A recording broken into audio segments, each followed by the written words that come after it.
आप सभी को मेरा प्यार भरा नमस्ते। हम पढ़ रहे थे हिंदी व्याकरण। रचना के आधार पर वाक्य के प्रकार एवं वाक्य रूपांतरण। रचना के आधार पर वाक्य के 3 भेद हैं: साधारण, संयुक्त एवं मिश्रित।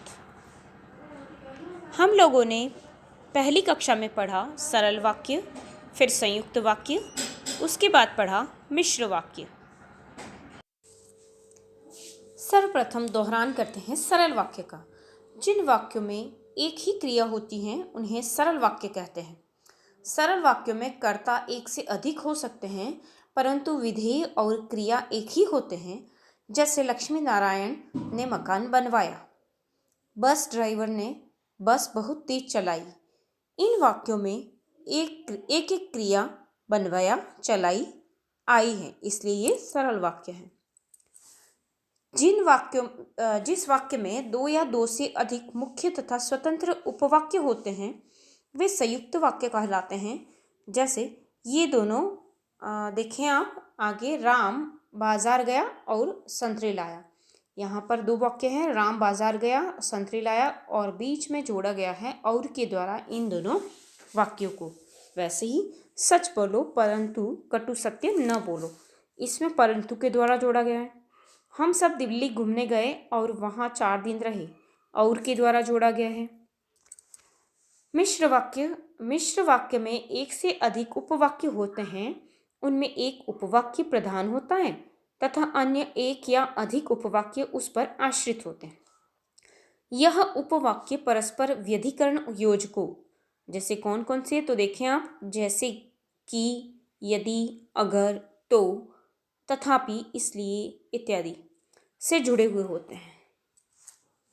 जैसे शिक्षक ने बताया कि कल स्कूल में छुट्टी होगी।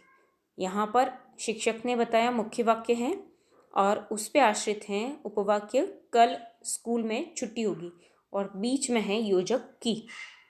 जो व्यक्ति कमरे में बैठा है वह मेरा भाई है। जब तू छोटा था तब साइकिल खूब चलाता था। इस प्रकार के वाक्य मिश्र वाक्य है। आइए पढ़ते हैं। उपवाक्य 2 प्रकार के होते हैं: उपवाक्य प्रधान उपवाक्य एवं आश्रित उपवाक्य है। आपने मिश्र वाक्य पढ़े। मिश्र वाक्य में आप देख रहे हैं एक मुख्य वाक्य है और दूसरा उस पे आश्रित वाक्य है। ये जो हमारे उपवाक्य हैं उसमें एक प्रधान होता है और दूसरा आश्रित होता है, तो इसी हिसाब से उपवाक्य 2 प्रकार के होते हैं। आइए पढ़ते हैं उपवाक्य की परिभाषा।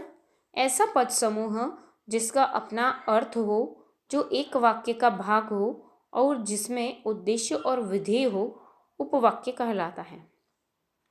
उपवाक्यों के आरंभ में अधिकतर की, जिससे, ताकि, जो, जितना, ज्यों त्यों, चूंकि, क्योंकि, यदि, यद्यपि, जब, जहाँ इत्यादि होते हैं। आश्रित उपवाक्य। आश्रित उपवाक्य दूसरे उपवाक्य पर आश्रित होता है।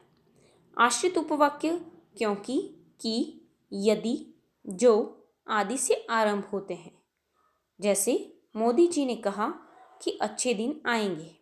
यहाँ पर कि अच्छे दिन आएंगे, यह आश्रित उपवाक्य है क्योंकि यह उपवाक्य मोदी जी ने कहा उपवाक्य पर आश्रित है। आश्रित उपवाक्य मुख्यतया 3 प्रकार के होते हैं। पहला संज्ञा उपवाक्य, दूसरा विशेषण उपवाक्य एवं तीसरा क्रिया विशेषण उपवाक्य। आइए पढ़ते हैं संज्ञा उपवाक्य। जो उपवाक्य प्रधान वाक्य की किसी संज्ञा या संज्ञा पदबंध के बदले में प्रयुक्त हुआ हो उसे संज्ञा उपवाक्य कहते हैं। जैसे रहीम बोला कि मैं कर्नाटक जा रहा हूँ। यहाँ मैं कर्नाटक जा रहा हूँ उपवाक्य प्रधान वाक्य रहीम बोला के कर्म के रूप में प्रयुक्त हो रहा है, अतः संज्ञा उपवाक्य है। संज्ञा उपवाक्य से पहले प्रायः की का प्रयोग होता है। विशेषण उपवाक्य। विशेषण आश्रित उपवाक्य। जो उपवाक्य प्रधान उपवाक्य की किसी संज्ञा या सर्वनाम शब्द की विशेषता बतलाता है उसे विशेषण उपवाक्य कहते हैं। यह जो, जिस, जिसे, जिसको, जिनको, जिन्होंने, जिसमें, जिन्हें, हालांकि योजकों से आरंभ होते हैं। जैसे आपकी वह किताब कहाँ है जो आप कल लाए थे। जिसको किताब चाहिए थी वह घर गया। तुम जिसे लाए हो वह कल भी आया था। इन वाक्यों में जो, जिसको, जिसे से आरंभ होने वाले उपवाक्य अर्थात जो पैसे मुझे मिले थे, जिसको किताब चाहिए थी तथा तुम जिसे लाए हो अंश वाले उपवाक्य विशेषण आश्रित उपवाक्य है। क्रिया विशेषण आश्रित उपवाक्य, जो उपवाक्य प्रधान उपवाक्य की क्रिया की कोई विशेषता बताता है वह क्रिया विशेषण उपवाक्य कहलाता है। यह यदि, जब, जिस तरह, जिधर, जहाँ, जैसे, जिस जगह, जितना योजकों से आरंभ होते हैं। जैसे जब पानी बरस रहा था तब मैं घर के भीतर था। उधर आगे रास्ता बंद है जिधर तुम जा रहे हो। वह उसी प्रकार खेलता है जैसा उसके कोच सिखाते हैं। यदि मैंने पढ़ा होता तो अवश्य उत्तीर्ण हो गया होता। इन वाक्यों में जब, जिधर, जैसा, यदि से आरंभ होने वाले उपवाक्य अर्थात जब पानी बरस रहा था, जिधर तुम जा रहे हो, जैसा उसके कोच सिखाते हैं, तथा यदि मैंने पढ़ा होता अंश वाले उपवाक्य क्रिया विशेषण आश्रित उपवाक्य हैं। आइए पढ़ते हैं वाक्य रूपांतरण। रूपांतरण एक रूप को बदलकर दूसरे रूप में कर देता है। वाक्य रूपांतरण एक प्रकार के वाक्य को दूसरे प्रकार के वाक्य में बिना अर्थ बदले परिवर्तन करना वाक्य रूपांतरण कहलाता है। रचना के आधार पर वाक्य रूपांतरण पढ़ेंगे। सरल से संयुक्त या मिश्र में, संयुक्त से सरल या मिश्र में, मिश्र से संयुक्त या सरल में। आइए देखें सरल से संयुक्त वाक्य में परिवर्तन। सरल वाक्य में है बालक रो रो कर चुप हो गया। इसी को संयुक्त वाक्य में बदलेंगे तो क्रिया अलग हो जाएंगी और योजक जोड़ा जाएगा। जैसे बालक रोता रहा और चुप हो गया। वैसे ही मुझसे मिलने के लिए प्रतीक्षा करनी पड़ेगी। यहाँ पर भी योजक जोड़ा गया परंतु और दो क्रियाओं को अलग कर दिया गया।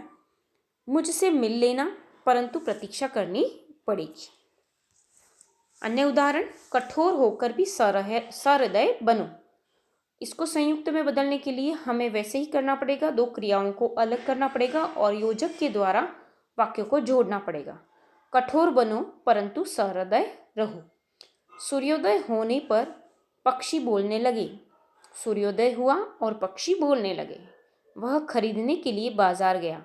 उसे फल खरीदने थे इसलिए वह बाजार गया। संयुक्त से सरल वाक्य में परिवर्तन। संयुक्त वाक्य सरल वाक्य में बदलना। देखिए आप, संयुक्त वाक्य तुम बाहर गए और वह सो गया।